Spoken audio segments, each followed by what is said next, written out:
Velosport bilan bog'liq. Velosport bilan bog'liq ajoyib bir musobaqa o'tgan. Ana shu musobaqada muxbirlarimiz ham ishtirok etishgan. Bildirsoyda bo'lgan bu musobaqa. Ana shu musobaqadan ajoyib lavha bor ekan. Keling shuni tomosha qilamiz. Marhamat.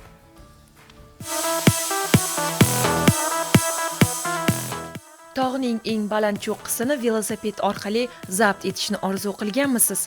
Bizning ushbu lavhamizni tomosha qilishda davom etsangiz, bu fikr sizga ham begona bo'lmas ehtimol. 2290 metr balandlikda joylashgan Amirsoy nuqtasi. Siz osmono'par tog' cho'qqisidan tabiiy to'siqlarni va toshlarni chetlab o'tib, velosipedda pastga tushishning zavqini qahramonlarimizchalik his etishingiz uchun albatta Amirsoyga qadam ranjida qilishingiz shart. Guvohi bo'layotganingiz kabi kayfiyat va tabiat ham eng baland notalarda yangrayotgan qo'shiq kabi kuylab yuboryapti.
Rossiya, Qozog'iston, Qirg'iziston va O'zbekiston ushbu mamlakatlardan yig'ilgan 50 dan ortiq havaskor velosportchilar Amirsoy cho'qqisida jam bo'lishdi.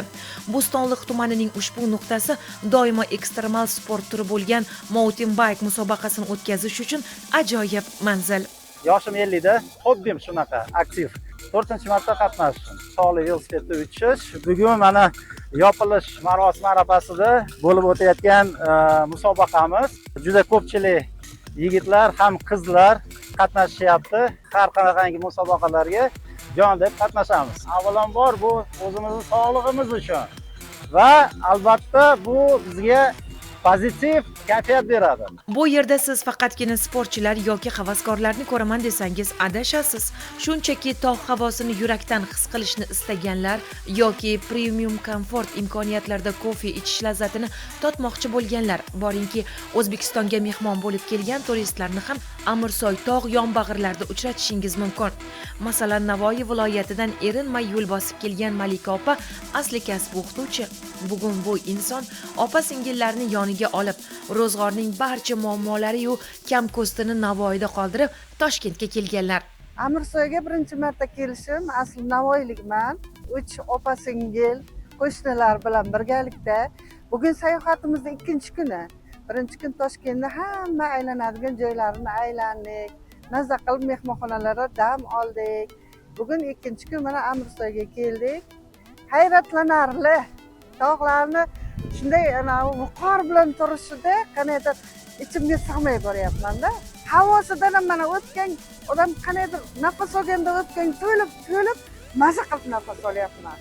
Malika opa butun dunyoning go'zal mamlakatlarini shu birgina Amirsoyning tog'iga almashmayman deydilar. Men boshqa Shveysariya deydi, boshqa davlatlarni hech qachon O'zbekistonga almashmayman. Chet el ana o'zimizni chet el yaxshi, o'zimizni shu yerimiz chet elda ming chandon yaxshi. Havosi toza. Kanatga birinchi minishim. Men o'z davleniyada yuraman, boshim aylanadi, lekin hozir boshim aylangan sezmayapman. Baxtliman. Shunday hududda, shunday respublikada yashagandan juda ham baxtliman, xursandman. Tog' manzarasi uchun fasl tanlash shart emas, shunchaki dilga yaqinlarni olib barcha muammolarni uyga qulflab yo'lga chiqish kifoya. ishdagi topshiriqlar, yechilishi shart bo'lgan masalalar hech qachon tugamaydi. Bugungi imkoniyat ertaga berilmasligi mumkin. Demak, bugunni qadriga yeting.